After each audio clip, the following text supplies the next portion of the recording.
ఇప్పుడు ఒక హెల్దీ ఇండివిజువల్కి somewhat carbohydrates, proteins, fats at the same time multivitamins, minerals కావాలా. సో ఇప్పుడు కార్బోహైడ్రేట్స్లో ఓట్సే తినాలా అనేం రూల్ లేదు. అండ్ ఆ న్యూట్రియంట్ డెఫిషియన్సీ కవర్ చేయడానికి ఆ ఓట్సే తినాలా అంటే అది కూడా రూల్ లేదు. సో ఇక్కడ ఒక మనిషికి, ఒక హెల్దీ ఇండివిజువల్కి కార్బోహైడ్రేట్స్ కావాలి. సో కార్బోహైడ్రేట్స్ కవర్ చేయాలంటే రైస్ నుంచి కూడా కవర్ చేయొచ్చు. బట్ ఓట్స్ ఎందుకు ప్రిఫర్ చేస్తారంటే ఎక్కువ మార్నింగ్ టైంలో, రాత్రి మొత్తం మనకు ఫాస్టింగ్ స్టేట్లో ఉంటుంది బాడీ. సో మార్నింగ్ ఒకటేసారి ఇన్సులిన్ స్పైక్ అవ్వద్దని మన ఓట్స్ లో కాంప్లెక్స్ కార్బోహైడ్రేట్స్ ఉంటాయి కాబట్టి ప్రిఫర్ చేస్తూ ఉంటారు అంతే. అందులో ఏం పెద్ద రాకెట్ సైన్స్ లేదు. సో రైస్ కూడా కాంప్లెక్స్ స్ట్రక్చరే. అంతా ఇంకొంచెం కాంప్లికేట్ చేయాలంటే అందులో ఏమైనా ఫైబర్ సోర్స్ యాడ్ చేసుకోండి. So diet as much as simple పెట్టుకోండి. మీ ప్రోటీన్ ఇంటేక్ హిట్ అయ్యేటట్టు. సో ప్రోటీన్ ఇంటేక్ లో మీరు ఎగ్స్ అండ్ చికెన్ తీసుకోండి. సో ప్రోటీన్ ఇంటేక్ లో మాత్రం కొంచెం ఫ్యాన్సీ ఫాలో అవ్వాలా. ఎందుకంటే మనకి amino acid profile, bio availability, at the same time digestibility, ఈ 3 ఒబే అయితేనే మనం తీసుకున్నది మన ఒంటికి పడుతుంది, రిజల్ట్స్ ఉంటాయి. సో సోయా చంక్స్ చూసుకుంటే మనకి ఇక్కడ అమినో యాసిడ్ ప్రొఫైల్ కరెక్ట్ ఉంది,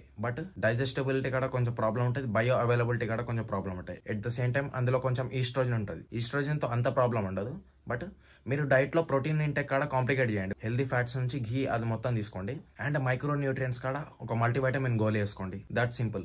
కరెక్ట్ వాటర్ తాగండి అంతే. మొత్తం కాంప్లికేట్ చేసే అవసరం లేదు. డైట్ మీరు ఏం తింటాలో మీ బాడీకి తెలియదు. మీ బాడీకి ఏదైతే న్యూట్రియన్స్ కావాలో అవి కవర్ చేస్తే చాలు. బట్ తీసుకునే పద్ధతి తెలవాలి, అది ఎట్లా తీసుకోవాలనే పద్ధతి తెలవాలా. సో ఇక్కడ ఇన్సులిన్ స్పైక్ అవ్వద్దు అనే కారణంతో మనం ఓట్స్ అయితే తింటాం.